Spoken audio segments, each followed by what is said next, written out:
Olá! Nesse vídeo vamos falar sobre integrais duplas na forma polar.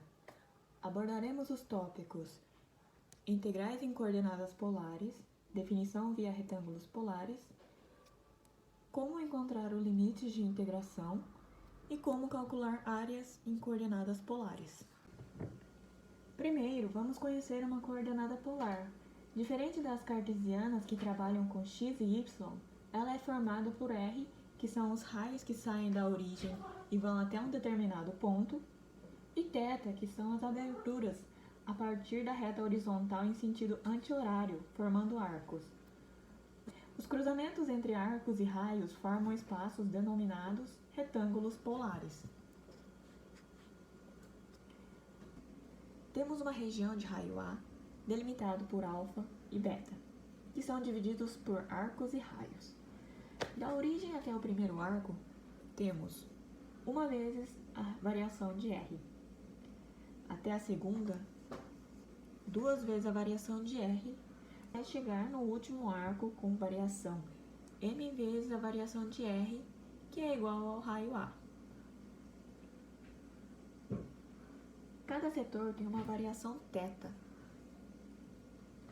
que pode ser obtido a partir da divisão da diferença de beta e alfa por números de setores.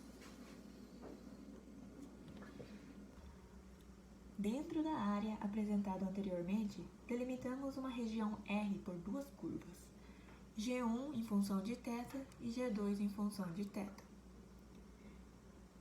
No intervalo que vai de alfa até beta. Sabendo que cada retângulo polar apresenta um pedaço da região, somando todos os retângulos, podemos obter uma área aproximada da região, podendo escrever na forma a seguir: somatória da função R e θ com a variação da área do primeiro até o enésimo retângulo polar. Porém, podemos observar que a somatória das áreas dos retângulos não é exatamente a área da região R. Portanto, quanto mais os valores de R e θ aproximam-se do zero, os números de retângulos polares tendem ao infinito. Assim, giramos a soma de Riemann. O limite de n tendendo ao infinito das somatórias dos retângulos polares que podem ser escrita na forma da integral dupla da região f de R e θ, com a variável independente dA. Para prosseguir a integral dupla, precisamos transformar tudo em função de R e θ. Sabendo que a área de uma circunferência é πr², a área de um setor de abertura θ é meio de θ r². Como queremos calcular a área do retângulo polar, vamos precisar saber a área do setor maior e subtrair o setor menor. Para facilitar, usamos o RK, que é o meio dos arcos internos e externos. Sendo assim, o arco externo é o RK mais a metade da variação de R. E o arco interno é o RK menos a metade da variação de R. Calculando cada área e fazendo a diferença entre o maior e o menor, chegamos à conclusão de que ΔA é igual a R, ΔR, Δθ.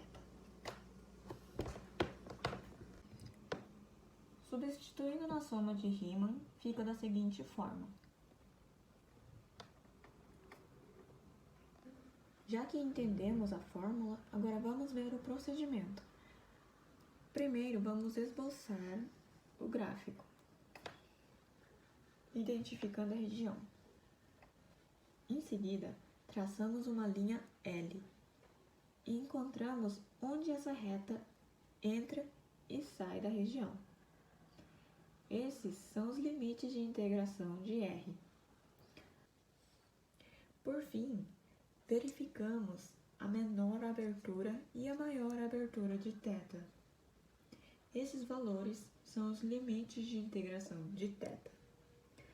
Sabendo os limites de integração, podemos colocar na fórmula obtida anteriormente e efetuar o cálculo. Bom, falar um pouco agora sobre áreas em coordenadas polares. Vejamos um exemplo, pois facilita o entendimento. Dada a integral 5xydA sobre a região R, o exercício está pedindo para a gente calcular essa integral em coordenadas polares da região R dada abaixo. A nossa região R é essa em coloridinho aqui, rosinha, e ela está abaixo das curvas R igual a raiz de 18, que é essa em vermelho, e R igual a 6 cosseno de θ, que é essa em azul aqui. Bom, a primeira coisa que nós precisamos observar é que o exercício nos deu em coordenadas cartesianas e está pedindo para a gente calcular em coordenadas polares. Então, a primeira coisa que a gente precisa fazer é fazer essa mudança de variável de coordenadas cartesianas para coordenadas polares. Sabemos que x é igual a r cosseno θ e y é igual a r seno de θ. Reescrevendo a integral, ficaremos com 5 r cosseno θ no lugar do x e r seno θ no lugar do y. E a gente não pode esquecer de colocar o jacobiano r e mudar de dA para dr dθ. Colocando r em evidência, simplificamos um pouco a nossa integral. Então, ficaríamos com 5r ao cubo, que multiplica cosseno de θ vezes seno de θ dr dθ. O que está faltando para a gente agora é determinar quais são os nossos limites de integração. Para isso, precisaremos olhar um pouco mais para a nossa região R. Diferentemente das coordenadas cartesianas, nas coordenadas polares, a gente não olha para a função de cima menos a função de baixo. Nós olhamos para quem está mais próximo da origem e quem está mais longe da origem. Dito isso, precisaremos determinar qual é o nosso ponto de intersecção. Para fazer isso, é só igualar as nossas curvas. Aqui temos 6 cosseno de θ igual a raiz de 18. Passamos o 6 para cá, ficaremos com cosseno de θ igual a raiz de 18 sobre 6. Simplificando isso aqui, teremos cosseno de θ igual a raiz de 2 sobre 2. E o cosseno que dá esse valor aqui é o nosso θ igual a 45 graus, que é o mesmo que π sobre 4. No caso aqui, o pontilhadinho é igual a θ igual a π sobre 4. Mas tá, para que a gente precisa determinar isso? Se a gente observar, nessa primeira região aqui, quem está mais longe da origem? Bom, mas para que a gente precisa determinar qual é o nosso ponto de intersecção?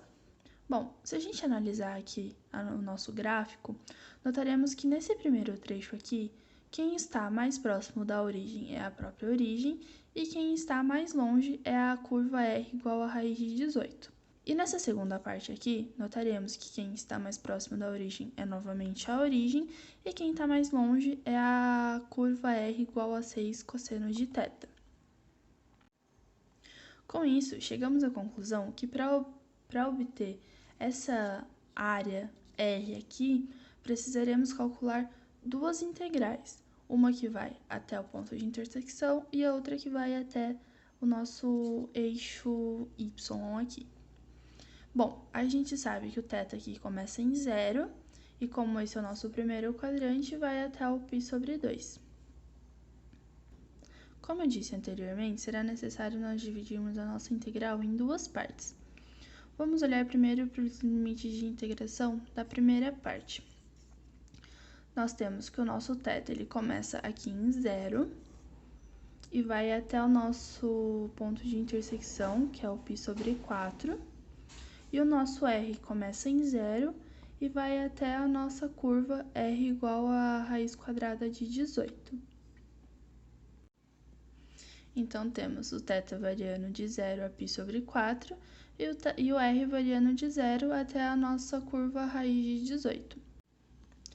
Para a nossa segunda região, nós temos o θ variando de π sobre 4 até π sobre 2, e o nosso R variando da origem, que é 0, até a curva azul, que é 6 cosseno de θ. Então, ficaremos com θ variando de π sobre 4 até π sobre 2 e R de 0 até 6 cosseno de θ. Portanto, a nossa área será dada pela integral dupla 5R ao cubo cosseno de θ vezes seno de θ dr dθ, onde R varia de 0 até a raiz de 18 e θ varia de 0 a π sobre 4, mais a integral dupla da mesma função, 5R ao cubo cosseno θ seno θ dr dθ, porém aqui o θ vai variar entre π sobre 4 e π sobre 2, e o nosso R irá variar de 0 até 6 cosseno de θ. Se lembrarmos dessa identidade trigonométrica, que cosseno de θ vezes seno de θ, ou cosseno de x vezes seno de x, é igual a seno de 2θ sobre 2, podemos simplificar um pouco a nossa função que será integrada aqui.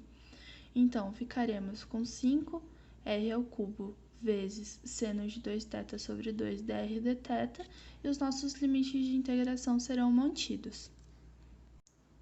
A soma do resultado dessa primeira integral dupla mais a soma do resultado dessa segunda integral dupla será o valor da nossa área R.